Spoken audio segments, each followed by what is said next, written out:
थे जब छोटे छोटे थे, उसकी खिलौना वो ले लेता था, उसका खिलौना वो ले लेता था, उसका खाना पे झगड़ा हो जाया करता था, जूते चप्पल पे झगड़ा हो जाया करता था, दोनों आपस में लड़ते थे। आज भी देखना छोटे छोटे बच्चे लड़ लेते हैं, झगड़ लेते हैं, तना तनी कॉलर पकड़ लेते हैं, मारपीट हो जाती है।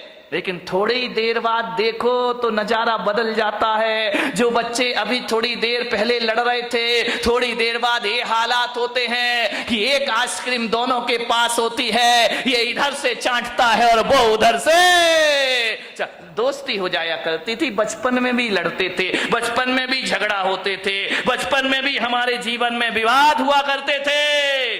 लेकिन एक बात याद रखिए, लड़ने झगड़ने के बाद दुश्मनी हमारे बीच में नहीं हुआ करती थी। ध्यान रखिए, लड़ाई झगड़ा खतरनाक नहीं होता, बैर भाव जीवन में बहुत बड़ा खतरा पैदा कर दिया करता है। बैर भाव से बचने का प्रयास करिए। बच्चों की तरह लड़ लो, बच्चों की तरह झगड़ लो, कितना अच्छा होता, कितना अच्छा होता। काश ये आदमी आज भी बच्चा होता, कितना अच्छा होता। काश आदमी आज भी बच्चा होता। ध्यान रखिए, बचपन में लड़ते हो, फिर बोल लेते हो, एक तरफ तो मारपीट करते हो, फिर थोड़ी देर बाद गले में हाथ डाल करके घूमा करते हो। लेकिन बड़े होकर आदमी को नहीं जाने क्या हो जाता है, एक बार झगड़ लेता है और जिंदगी भर की बोलचाल बंद कर दिया करता है। ये बोलचाल चालू रखिए, मौन मत लीजिए, दुश्मनी को जन्म मत दीजिए, व्यवस्थाएं आपकी बनी रहेंगी। ध्यान रखना। मान्य भर हंसता खिलखिलाता परिवार होना चाहिए।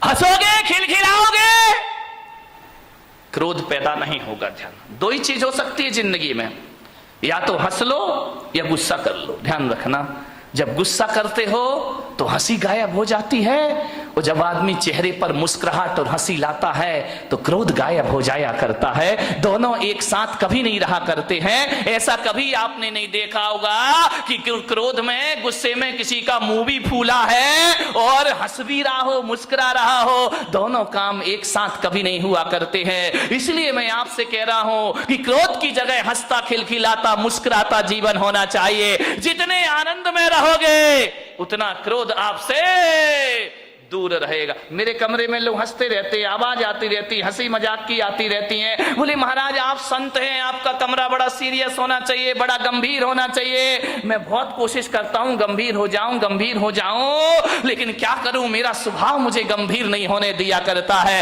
हंसता हूं, मजाक करता हूं, व्यंग करता हूं, आदमी से बातें कर, बच्चा आए तो उससे हंस लेता हूं, बूढ़ा आए तो उससे हंस लेता हूं, महिलाएं आती उनसे हंस लेता हूं। ध्यान रखना, जहां तक मेरी सोच है, अब इस दुनिया को उदास, गंभीर और सीरियस संतों की जरूरत नहीं है। अब इस दुनिया को हंसता खिलखिलाता मुस्कुराते संत की जरूरत हुआ करती है। यदि संत हंसेगा, मुस्कुराएगा तो समाज में वह प्रेम का प्रसाद बांट पाएगा। हंसता खिलखिलाता मुस्कुराता जीवन होना चाहिए। हंसी गायब हो गई है। अब घर में दो लोग रहते हैं, हंसे तो कैसे हंसे? मुझे तो बड़ी सोच सोच के हैरान होता हूं। अब हंसने के लिए आदमी को लाफ्टर चैलेंज जैसे सीरियल देखना पड़ते हैं, कपिल शर्मा से मिलना पड़ता है, तब आदमी के चेहरे पर हंसी आती। नहीं मेरे भाई, क्रोध तनाव में जिंदगी जी रही है हमारी। झगड़े होते हैं, आदमी भी लड़ता है, महिलाएं भी लड़ती हैं।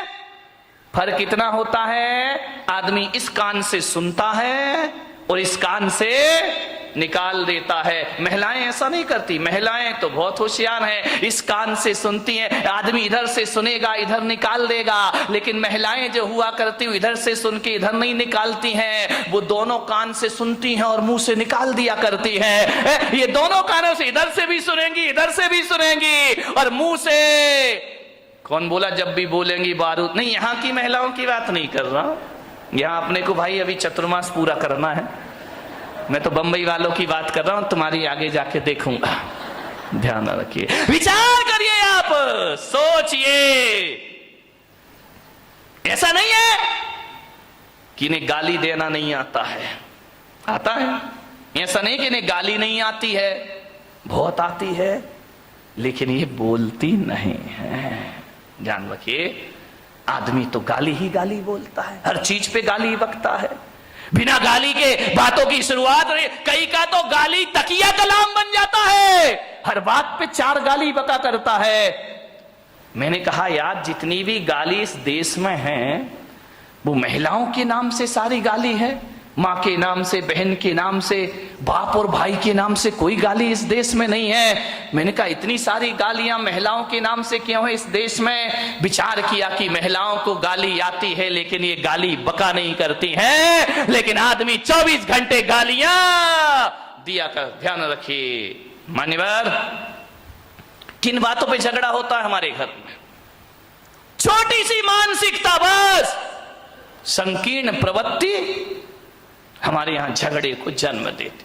हकीकत बताऊं, जीवन में 90% झगड़े फिजूल के हैं। देखना, कोई सिर पैर नहीं उन बातों का, कोई दम नहीं, कोई सेंस नहीं उन बातों में, जिन बातों में आदमी झगड़ पड़ता है, लड़ लेता है, मारपीट शुरू हो जाती है, दुश्मनी का संद ठिकरों के लिए आदमी लड़ता है। मान्यवर, आप यदि क्रोध करने के बाद यदि शांत हो जाएं और एकांत में बैठकर सोचें, यार मैंने जो झगड़ा किया है ये लड़ने जैसी बात थी या नहीं थी, तो 90% बातें ऐसी हैं जिनका कोई वजूद नहीं हुआ करता है, उसमें आदमी झगड़ा कर लिया करता है। थोड़ी सी गलतफहमी आ गई, आदमी झगड़ा कर लेता है, थोड़ी सी शंका आ गई, आदमी झगड़ा कर लिया करता है, फिजूल की बातों में झगड़ा है। मेरा एक जगह चातुर्मास हो रहा था, और चातुर्मास में संत निवास के बाजू में एक बहुत बड़ा मकान था। सुबह सुबह हम लोग पाठ कर रहे, भगवान का भजन कर रहे हैं, झगड़े की आवाज आने लगी। अरे मैंने कहा भाई ये झगड़ा कौन कर रहा सुबह सुबह? मेरे साथ लड़के थे, मैंने कहा जरा देखो किसी ने टीवी चालू कर दिया है क्या? बोले महाराज झांक करके देखा तो बोले टीवी नहीं है, तो लाइव चल रहा है। मैंने कहा मतलब क्या है? बोले डायरेक्ट झगड़ा हो रहा है। मैं गया, मैंने खिड़की से झांका, 2 पति पत्नी आपस में लड़ रहे, इतना लड़ रहे हैं कि लड़ते लड़ते कमरे से बाहर निकल आए, आंगन में आ गए। एक के हाथ में बेलन है, एक के हाथ में कौन बोला चिमटा है। चले ऐसे तुम लोग तैयार रहते हो बोलने के लिए, दोनों लड़ते झगड़ते बाहर आ गए, झगड़ा हो रहा। मैंने कहा इधर आओ।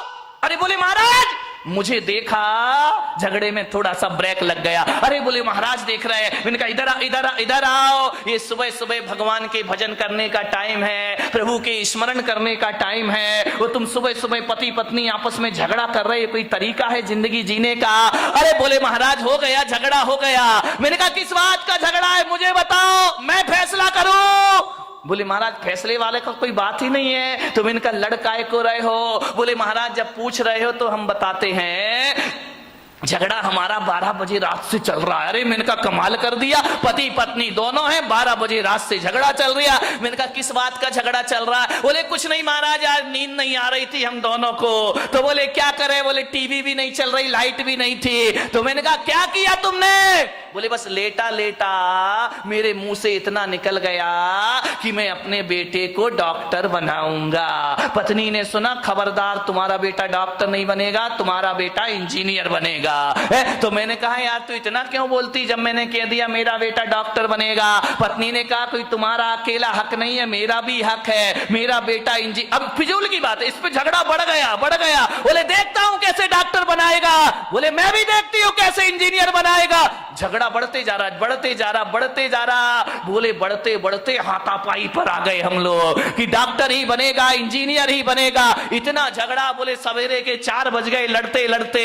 बोले देख तू ज्यादा बातें मत किया कर मेरे से, जब मैंने बोल दिया कि मेरा बेटा डॉक्टर बनेगा तो बनेगा। पत्नी ने कहा मैंने बोल दिया मेरा बेटा इंजीनियर बनेगा तो बनेगा। रात भर झगड़े। मैंने कहा एक बात बताओ, तुम दोनों आपस में लड़ रहे हो, झगड़ रहे हो, एक बार बच्चे की मर्जी भी पूछ लो कि तुझे क्या बनना है। बच्चे से पूछना ही नहीं है, दोनों लड़े जा रहे हैं, ये बिना सिर पैर के झगड़े। मैंने कहा बच्चे को बुलाओ बच्चे को, उससे पूछो कि तुझे क्या बनना है। पति ने पत्नी को देखा, पत्नी ने पति को देखा। अरे मैंने कहा बच्चे को बुला के लाओ ना। बोले बच्चा तो अभी पैदा ही नहीं हुआ है। तेरे की आदमी, बच्चा यदि पैदा हुआ तो डॉक्टर बनाएंगे। फिजूल की बातों का झगड़ा है, ये कोई झगड़ने की बात है? सास बहू में झगड़ा हो गया, बहू ने कहा मलाई मेरे पीहर में जाएगी, सास ने कहा चल मलाई यहीं खाई जाएगी। इतनी लड़ाई, इतनी मलाई पे झगड़ा हो गया। बोले ये तो पीहर में जाएगी, पास में पीहर लोणन नीरा की होगी और कहां की हो सकती है? तो बोले ये मलाई मेरे पीहर में जाएगी। सास ने कहा नहीं, बड़ाई तो बारामती में ही खाई जाएगी, चाहे कुछ भी हो जाए। बोले देखती हूं तू कौन होती है रोकने वाली, अरे तेरे जैसी लाखों बहुएं देखी, चल मलाई यहीं रहेगी। इतना झगड़ा, इतना झगड़ा। ससुर जी दुकान से आए, उन्होंने कहा ये महाभारत क्यों मचा रखी, झगड़ा क्यों है? बोले बहू को समझा लो, वो कह रही है कि मलाई पीहर में जाएगी और मैं कह रही हूँ कि मलाई यहीं खाई जाएगी। ससुर ने कहा तुम मलाई पे लड़ रही, लाओ मलाई लेकर आओ, मैं ही खा लेता हूँ, टेंशन खत्म हो जाएगा, मलाई लेकर आओ। सास ने बहू को देखा, बहू ने सास को देखा। बोले मलाई लेके आ, बोले तू लेके आ। दोनों ने देखा लाए कौन। अभी तो दोनों में ये चर्चा चल रही थी कि भैंस लेके आना है। अभी भैंस आई, बच्चा ये भैंस घर में आई नहीं, मलाई का झगड़ा शुरू हो गए। ये फिजूल के झगड़े हमारे घरों में, बिना सिर पैर की ये बातें हमारे घरों को नरक। इतनी सी महिलाओं का तो पूछो ही मत क्या है, यहाँ की नहीं बम्बई वाली महिलाएं जो है, इतना गड़बड़ मामला है, इतना गड़बड़ मामला। अब छोटी छोटी फिजूल की बातों में झगड़ा हो जाता है। अब गर्मी के दिन थे, जेठ जी घर में आए और घर में आकर के उनने ऐसा कोई बेचारे का इंटेंशन नहीं था, कोई सोच नहीं था, ऐसा उसने विचार नहीं किया। उसके बच्चे भी आए, भाई के बच्चे भी आ गए। बोले बच्चों पास आओ, जल्दी आओ, जल्दी आओ, मैं बाजार से मीठे मीठे आम लेकर के आया हूं तुम्हारे लिए, ये आम खाइए। जेठ जी ने क्या किया, थैले में हाथ डाला, एक आम अपने बच्चे को दे दिया और एक आम अपने छोटे भाई के बच्चे को दे दिया। वहां खड़ी खड़ी देवरानी देख रही है, बहू रानी देख रही है, अच्छा अच्छा अपने बच्चे को भी आम, मेरे बच्चे को भी आम। लेकिन ये जेठ जी भक्ति तो बहुत पक्षपात है, ये जेठ सही नहीं है। एक आदमी बड़ा दुखी हो गया, शादी कर ली, पति पत्नी है, भगवान के पास पहुंचा, जाकर भगवान को प्रणाम किया, भोलेनाथ से बोला कि महादेव कोई मन्नत दे दो। महादेव ने कहा मांग, क्या मन्नत मांगता है? बोले बाबा इतना परेशान हो गया हूं, इतना परेशान हो गया हूं, अब एक ही मन्नत मांगता हूं, मुझे शादीशुदा से कुंवारा कर दो वापिस। भोलेनाथ ने देखा शादीशुदा से फिर से कुंवारा कर दूं वापिस। भोलेनाथ ने कहा निकल यहां से बाहर। अरे बोले बाबा ये कैसी बात है कि आप मुझे बाहर निकाल रहे हो, मेरी मन्नत पूरी करो। भोलेनाथ ने कहा कि मैं मन्नत तो पूरी कर दूंगा, लेकिन पागल है तू, मन्नत नहीं तू जन्नत मांग रहा है, जन्नत में तुझे शादीशुदा को कुंवारा कर दो, ये मन्नत नहीं, ये जन्नत की डिमांड हुआ। ध्यान रखना, तुम्हारा घर जन्नत बन सकता है, इसमें कोई भी डाउट नहीं है। थोड़ी सी समझदारी अपने अंदर रखिए, समझदारी आ गई तो घर को जन्नत बनने में ज्यादा देर नहीं लगा करती है। ध्यान रखिए। मान्यवर आपसे निवेदन है, बड़ा परिवार था, सुखी था, आज छोटा परिवार है, दुखी है, एक ही बेटा है। अब बोलो भाई साहब प्रवचन में क्यों नहीं आते? क्या करे महाराज, दुकान जाना पड़ता है, दुकान खोलना पड़ता है, बेटे को बिठा, बेटा पूना में पड़ता है। अब बताओ, अब आपका एक ही लड़का, मुझे तो अपना भविष्य खतरे में दिखाई देता, तुम्हारा दिखाई दे या नहीं दे, आपका एक ही बेटा है। मैं बच्चे को ये नहीं कह सकता तू सन्यास ले ले, बच्चे को मैं ये नहीं कहता तू दीक्षा ले ले। अब किसे सन्यास देंगे? तुम्हारा सहारा तो एक ही है। पहले 4 बच्चे होते थे, 5 बच्चे होते थे, एक बच्चा दुकान संभाल लेता था, पिताजी समाज संभाल लिया करते थे, कोई मंदिर संभाल लिया करता था। अब तो हमारे यहां संभालने वाला कोई नहीं, अब तो घर नौकरों के हवाले हमारे हो गए हैं और दुकान जो हो गई है वह पार्टनरशिप में चला करती है। घर के बच्चे ही नहीं है, बहुत बड़ी बड़ी फैक्ट्री बन जाती है। और बच्चा अमेरिका में जाके पढ़ता है, वापिस लौट के नहीं आता, बाप बेचारा यहां रोता है, इस करोड़ों की फैक्ट्री का उत्तराधिकारी कौन हो। समस्याएं बहुत ज्यादा हो गई हैं एकल परिवार से। संयुक्त परिवार सुखी परिवार, ध्यान रखिए। मान्यवर, क्रोध ज्यादा बढ़ गया, कलह ज्यादा हो गई। अब लड़ने की तो आदमी की आदत है। अब घर में यदि कोई मेंबर ही नहीं है, एक ही बचा तो झगड़ा तो फिर उसी से होगा, ध्यान रखिए। मान्यवर, कलह बढ़ गई हमारे घरों में। ऐसे बात करते हैं किसी से जैसे उस पर कोई एहसान कर रहे हो, जवाब नहीं दिए जाते हैं। हालात ये हो गए हैं कि पति बेचारा थका हारा घर पहुंचता है, आवाज लगाता है कि सुनती है, एक गिलास पानी लाके दे दे, प्यास लगी है बहुत। अब पत्नी क्या बोलती है, देख नहीं रहे, मैं सीरियल देख रही हूं, टीवी देख रही हूं, ऐसा करो जाके चुपचाप पानी पी लो, और हो सके तो एक गिलास मेरे लिए भी ले आए। हालात बहुत खराब है घरों के, स्थितियां भी। तुम तो पी लो और हो सके तो एक गिलास मेरे लिए भी पानी लेकर आ जाए। यही चल रहा है ना घर में। शर्माओ मत, देखो सही बताओ जो कुछ चल रहा है। मैं कोई प्रवचन कोई आकाश से उतर के तो आते नहीं है। एक महिला ने पूछा, महाराज एक बात बताओ, तुम्हारी शादी हुई? मैंने कहा मेरी तो शादी नहीं हुई है। बोले आपका परिवार था? मैंने कहा मेरा तो कुछ भी नहीं है। बोले कब दीक्षा ले ली? मैंने कहा बहुत छोटी सी उम्र में दीक्षा ले ली है। तो बोले आप एक बात बताओ, तुमने शादी करी नहीं, तुम्हारे बच्चे हैं नहीं, तुम्हारे बीवी है नहीं है, फिर एक बात बताओ महाराज, ये तुम्हें घर की बातें कहां से पता चलती है? ये घर गृहस्थी की बातें कहां से जान लेते हो? अरे मैंने कहा मैं कहां जानता हूं। तो बोले आप इतनी बातें बोलते हो, इतना उदाहरण घर गृहस्थी के देते हो, ये बताओ महाराज तुमने ये सीखा कहां से? मैंने कहा मैंने कुछ नहीं सीखा देवी, तुम्हारे पति आते हैं मेरे सामने, रोते हैं चले जाते हैं, अपनी घर की बातें तुम ही बता जाती हो, तुम अपनी बातें बताती हो, मेरा प्रवचन तैयार हो जाया करता है। और कहां से प्रवचन लाऊंगा? प्रवचन तो तुम्हारे बीच से बनेंगे, मैं कहां से लेकर आऊंगा? तुम ही आते हो महाराज, ये परेशानी, ये दिक्कत, वो दिक्कत, बस मैं पॉइंट नोट करते जाता हूं, मेरी डायरी में प्रवचन तैयार हो जाया करता है। और प्रवचन आएगा कहां से? समाज की बातें समाज के बीच रखना पड़ती हैं। आपको उसी भाषा में समझाया जा सकता है, आपको शास्त्रों की भाषा में समझ में आने वाला नहीं है। उदाहरण भी वही दिए जाते हैं जिसमें आप सुबह शाम जिया करते हैं। ध्यान रखना, ये दिल की बातें दिल तक पहुंच जाया करती हैं, वरना ज्ञान की बातें एक कान से सुनो और दूसरे कान से निकल जाती हैं। ध्यान रखिए, बड़े परेशान हैं लोग, बहुत हैरान हैं लोग, क्रोध से परेशान हैं। अब क्रोध तो भाई आ ही जाता है, करोगे क्या करोगे? लाख कोशिश करो, क्रोध तो आ ही जा। जहां चार बर्तन होते हैं वहां खटपट तो बोलो होगी, आगे भी। तो मेरा गला क्यों फड़वा रहे मेरे भाई? ध्यान रखिए। अरे चार बर्तन है वहां खटपट तो, अरे लड़ाई कहां नहीं होती है।